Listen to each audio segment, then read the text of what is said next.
Thank you very much, everybody. We have a lot of big signings, good signings, one in particular, which we'll save for the end. And I'll ask Will to go over these individually, and we can see how we do. Yes, sir. First, for your review, we have 56 sub-cabinet level appointments. This includes probably most notably 7 ambassador appointments. Those will be the first ambassadors, I believe, that you've transmitted to the Senate. Okay. And they're very good.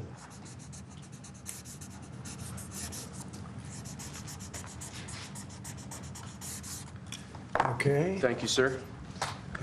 Second, we have acting designations. We're actually designating Doug Collins to be the acting leader of both the Office of Special Counsel and the Office of Government Ethics. You know Doug, everybody, I think? He was in charge of the fake impeachment hearings, remember, that I won very conclusively? Fake charges by the radical left Democrats. Okay. Next, sir, the Federal Executive Institute is a program that was set up during the Johnson administration to train senior-level government bureaucrats. As you've identified repeatedly in the last few years, the senior levels of our federal government are not adequately serving as stewards of taxpayer dollars, so we're recommending zeroing out that program effectively. We're actually getting rid of a few programs that are just a waste. Just really a waste. Thank you, sir. Next, we have an executive order relating to the Foreign Corrupt Practices Act. As you've repeatedly identified, the way that this act has been enforced over the years has been devastating to American business opportunities and business competitiveness abroad.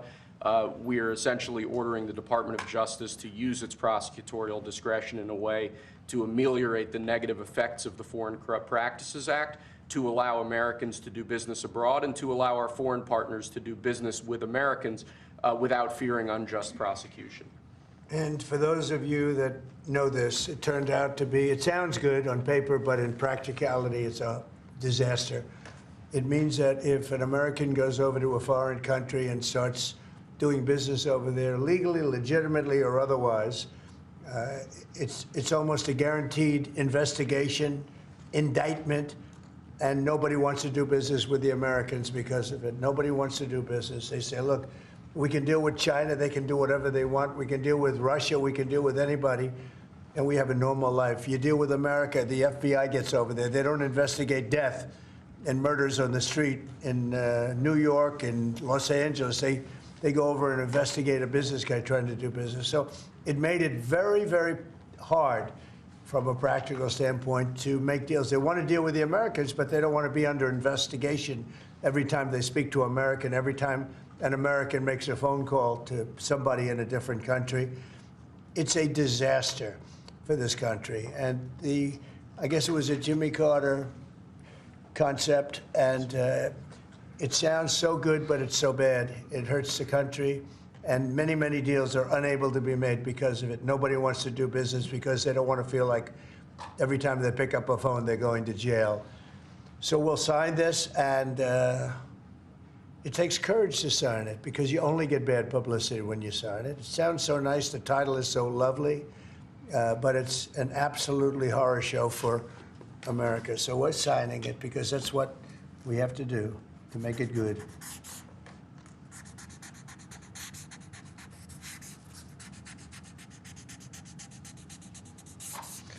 Okay, thank you. It's an important one.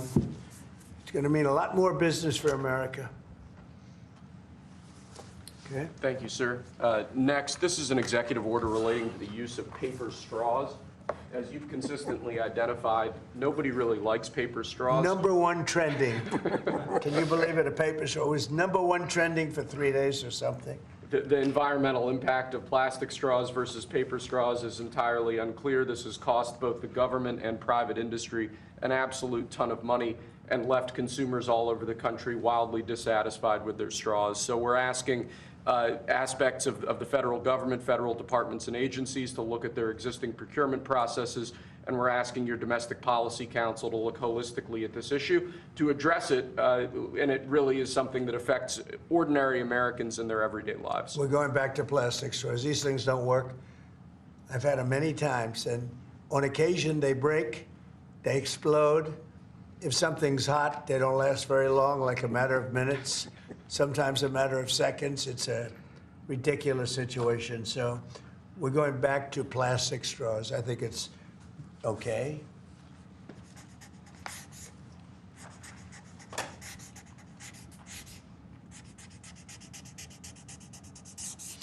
And I don't think that plastic's going to affect a shark very much as they're munching their way through the ocean. Okay. Thank you, sir. Next, we have a full and unconditional pardon for former Governor Rod Blagojevich of the state of Illinois. Good. It's my honor to do it. I've watched him. He was set up by a lot of bad people, some of the same people that I had to deal with. He wasn't quite as successful, but he had somebody that saw what was going on. I didn't know him other than I believe he was on The Apprentice for a little while. He was just a very nice person. He had a fantastic wife. She fought like hell to get him out. He was given a sentence of like 18 years. And it was a sort of a terrible injustice. They just were after him. They go after a lot of people. These are bad people on the other side. So I think he's just a very fine person. And this shouldn't have happened, and it shouldn't have happened to him. And let him have a normal life and let him go out and do what he has to do.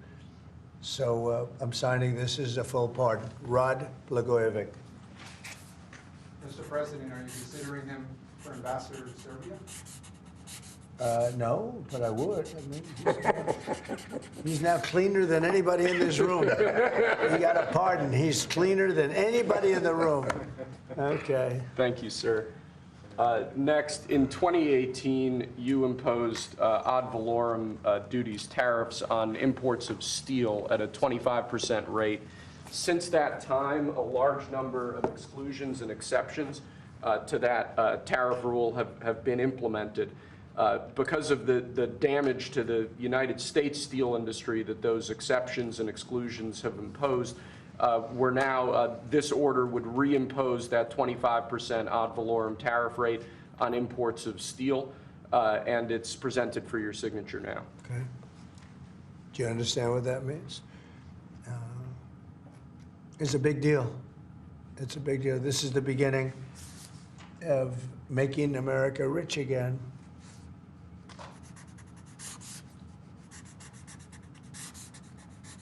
Mr. Secretary, do you have anything to say? As you know, Howard is Secretary of Commerce, doing a fantastic job. And what do you have to say about it? So when you imposed the tariffs the first time, Right. You added 120,000 jobs.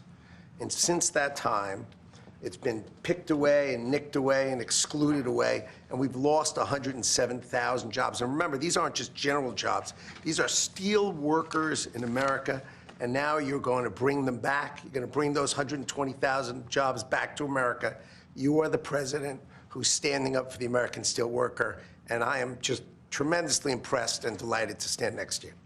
Mr. President, So let me just make a statement. And essentially, this is another way of saying we're doing a 25% tariff on steel and aluminum. So the failed American trade policies have led our once incredible United States steel and aluminum industries, once incredible, it's once incredible, not now, but they're not bad. I saved them because of my first term, totally saved them. If I didn't do what I did, I put massive tariffs, not the highest level, but pretty massive tariffs. We took in a lot of money and we took in a lot of jobs, but we were being pummeled by both friend and foe alike. Our nation requires steel and aluminum to be made in America, not in foreign lands. We need to create, in order to protect our country's future, a resurgence of U.S. manufacturing and production, the likes of which has not been seen for many decades. It's time for our great industries to come back to America. I want them back to America. This is the first of many, and you know what I mean by that. We're going to be doing others on other subjects, topics. Protecting our steel and aluminum industries is a must, and today I'm simplifying our tariffs on steel and aluminum so that everyone can understand exactly what it means. It's 25% without exceptions or exemptions, and that's all countries, no matter where it comes from, all countries. If made in the United States, however, United States of America, there is no tariff, it's zero. So if it's made in the United States, there is no tariff. All you have to do is make it in the United States. We don't need it from another country. As an example, Canada, if we make it in the United States, we don't need it to be made in Canada. We'll have the jobs. That's why Canada should be our 51st state. We'll bring back industries, and we'll bring back our jobs, and we'll make America industry great again. So essentially, we're putting on a 25% tariff without exception on all aluminum and all steel. And it's going to mean a lot of businesses are going to be opening in the United States. Now, we're going to be meeting over the next 4-week period, maybe on a weekly basis, and maybe we'll do a couple of them at different times and maybe together. But we'll be talking about other subjects like cars. We'll be talking about drugs and pharmaceuticals. We'll be discussing chips, and we're going to be doing some other things in addition to that, all which will bring in a lot of jobs into our country. Cars is going to be a very big one and a very important one, and America is going to be stronger than it ever was before. Okay? So are you finished with everything, I think? We have aluminum still to sign Okay, here, let's sir. go. So with respect to aluminum, similarly to steel, since 2018, a large number of exceptions and exemptions have been added into the law. This eliminates all of those and also increases the ad valorem tariff rate from 10 to 25%. Mostly the last part is the most important, right, would you say? Totally. So basically, this is aluminum, the same thing, no exceptions, no nothing.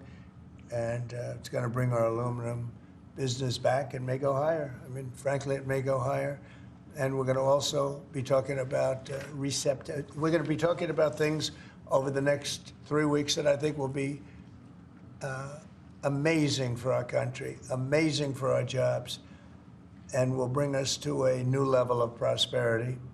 And I think, frankly, our allies and our enemies all over the world expected this. They really expected it for years. They really expected it sometime during the Biden administration, but they didn't do anything. As you know, I put tariffs on China. We took in hundreds of billions of dollars with those tariffs, and Biden wasn't able to get them out. He tried to, but it was too much money. He couldn't do it. And we're going to be doing a very concise and, you know, it's going to be good. And I don't think if done properly, and we're going to try and do that, we don't want it to hurt other countries, but they've been taking advantage of us for years and years and years. And they've charged us tariffs. Most of them have charged us, almost everyone, I would say, almost without exception. Definitely. They've charged us, and we haven't charged them. And it's time to be reciprocal. So you'll be hearing that word a lot, reciprocal. If they charge us, we charge them. If they're at 25, we're at 25. If they're at 10, we're at 10. And if they're much higher than 25, that's what we are too. So that's having to do with everything. That's not just steel and aluminum. But we'll be discussing that over the next couple of weeks. But we will be looking at chips, and we will be looking at cars, and we're going to be looking at pharmaceuticals, and there'll be a couple of other things also in addition. That'll be Mr. President, Yes. Mr. President, U.S. steel workers have said that they support this move. But what would you say to American consumers who are worried that prices That they do support this move? U.S. steelmakers. I love the steel makers. That's But, good. well, what do you Of say course to they, American because they want to save their businesses. U.S. Steel will now be a very valuable company. Anybody that makes steel is going to be great. Anybody that works in big steel is going to be very happy. What do you say to consumers who are worried about prices, sir? Oh, I don't think you're going to. No, you're going to ultimately have a price reduction because they're going to make their steel here. There's not going to be any tariff. These foreign companies will move to the United States, will make their steel and aluminum in the United States. Ultimately, it'll be cheaper.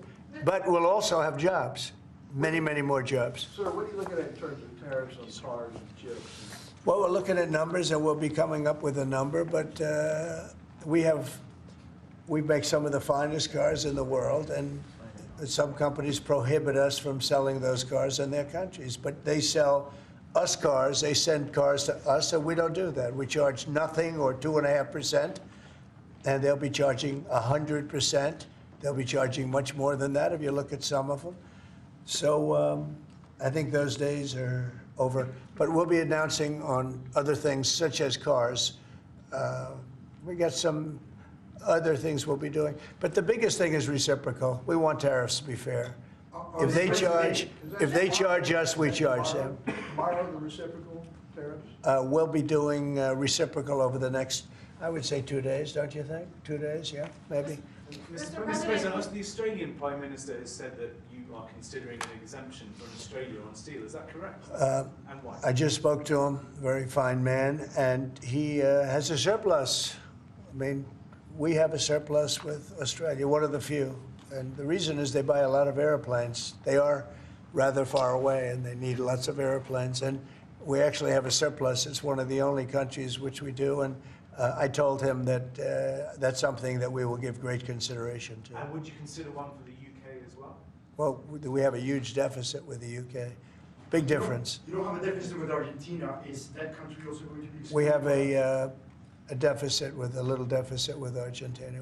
Almost with every country, but Australia, because of the airplanes, they buy a lot of airplanes. There's a little bit of a surplus. Mr. President, if other countries retaliate, I don't mind. What is your plan for example, farmers? Last term, you... Well, the farmers are going to be helped Would you do that greatly. again?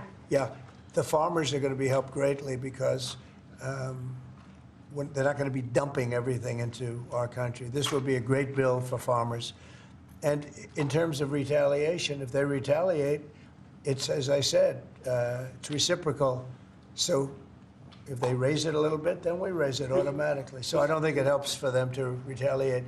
But also remember this, they can't really retaliate because we're the piggy bank. We're the piggy bank. But if we don't do this, we won't be the piggy bank for long. We won't be much of a country. Mr. President, you see that report, sir, that Hamas was going to stop releasing Israeli hostages, and what was your reaction? I think it's terrible. Look, I looked at the hostages that came in, and they're emaciated.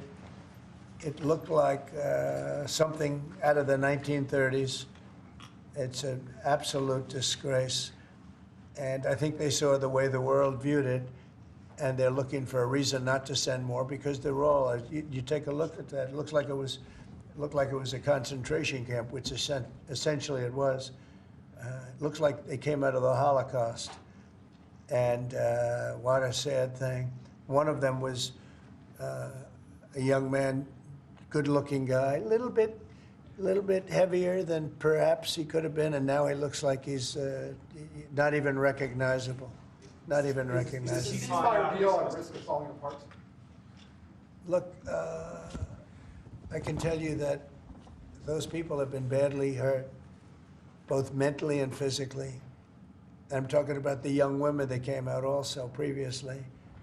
And I think one of the reasons they're doing this is because they're probably sending the best. What you see is probably the best because they want to send people that look at least healthy.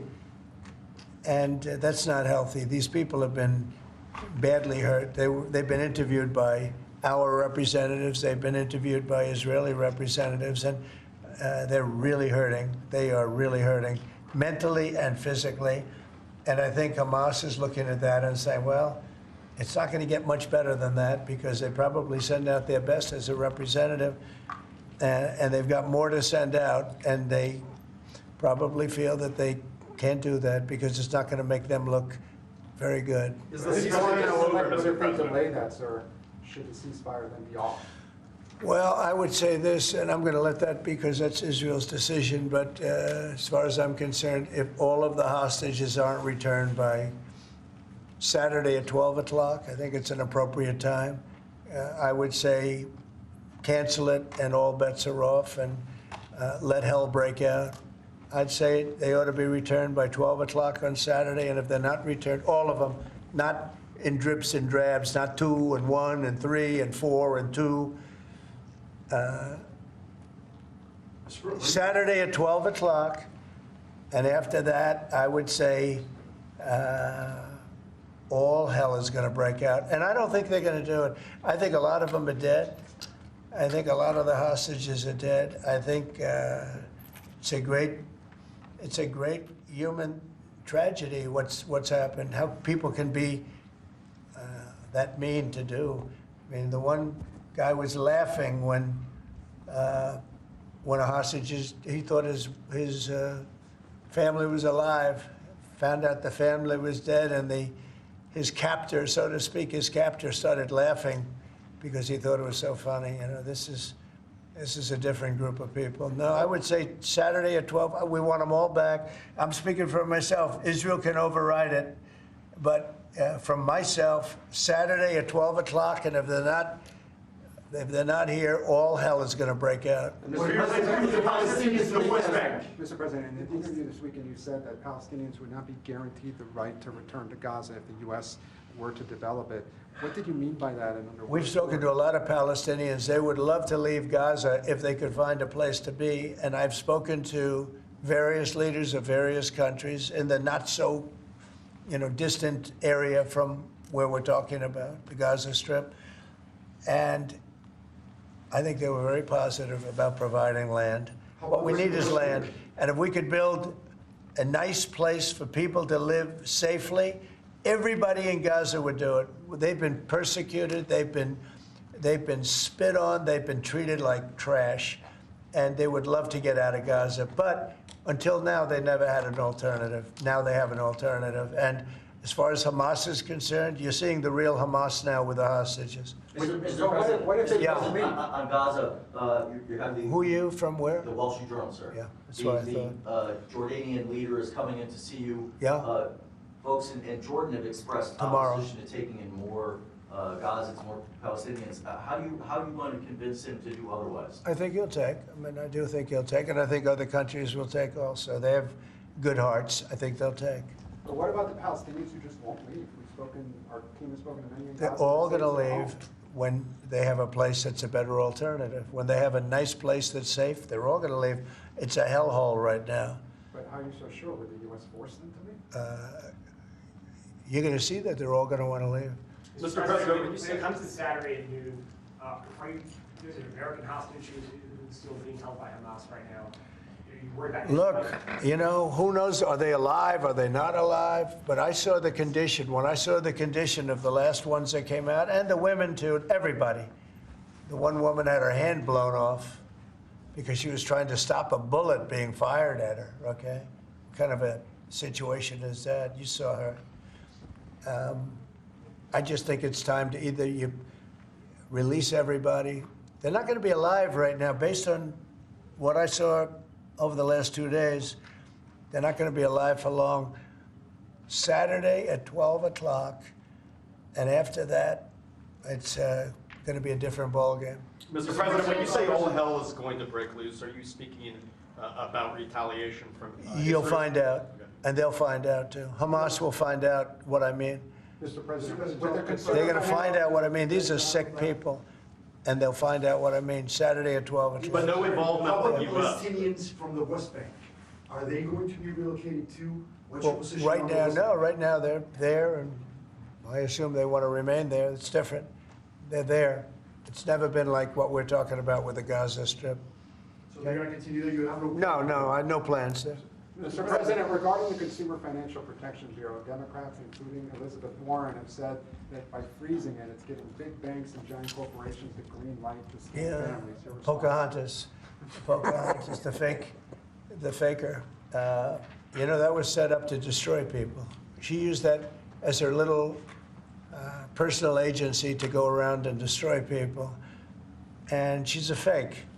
Just like she said she was an Indian, and she wasn't an Indian. You have more Indian blood in you than she has.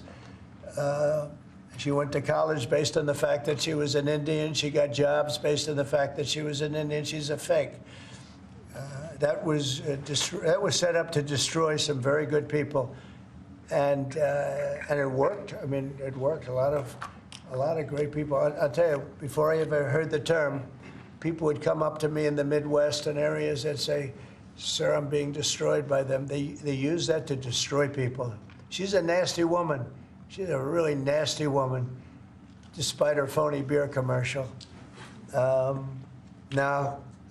We did the right thing. That was a very important thing to get rid of. Can you confirm? And it was also a waste. I mean, number one, it was a bad group of people running it, but it was also a waste. If you looked at when she really ran it, wow, that was a vicious group of people. They really destroyed a lot of people. And you can confirm it's your goal is to have it totally eliminated, I the would agency? say, yeah, because we're trying to get rid of waste, fraud, and abuse.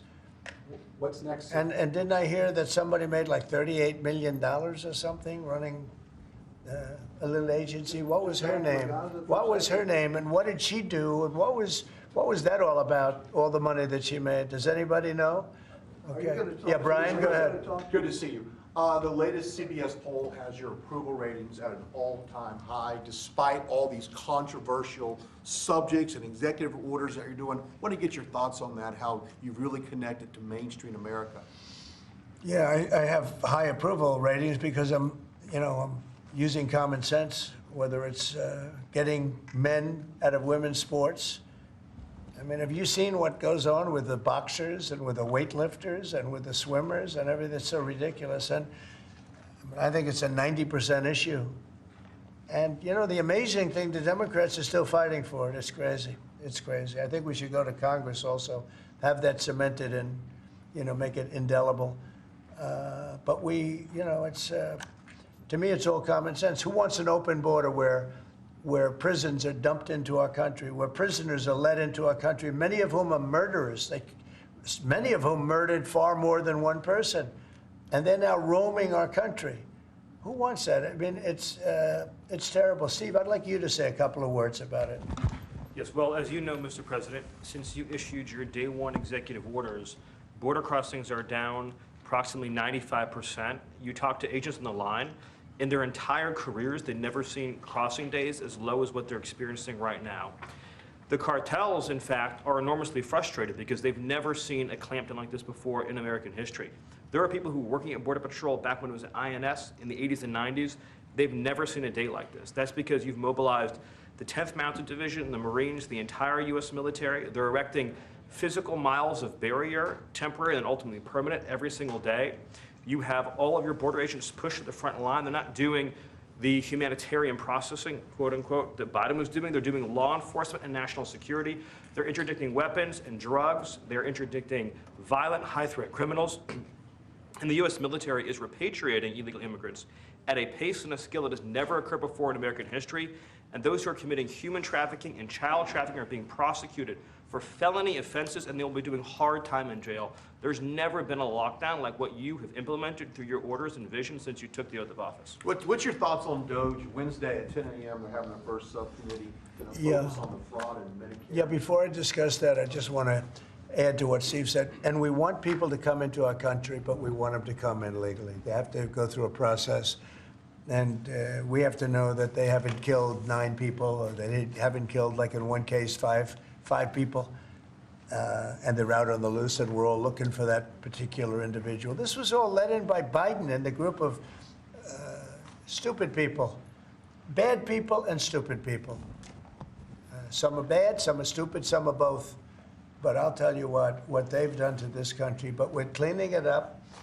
And hard to believe I can say it. It'll be better than ever before. But we have a lot of bad people we have to get at. We're searching out for a lot of them. I think Tom Holman and Christie are doing an unbelievable job. Christie, no. They're doing an unbelievable job and taking out massive numbers of people. And you notice every country is accepting those people back. Remember, everyone said, oh, they'll never accept them. They're all taking them back. They have to. They're all taking them back. Every single country is taking them back. I don't know if they want them or not. I don't imagine they do, but they're taking them back. Are you going to talk to Zelensky this Mr. week? President, back on Gaza, you talked with Fox News about the billions of dollars we pay for Jordan and Egypt every year. Would you withhold aid to these countries if they don't agree to take in the Palestinians? Yeah, maybe. Sure. Why not? You mean Is if that they part don't of the deal that agree? you mentioned? If they don't agree, I would conceivably withhold aid. Yeah.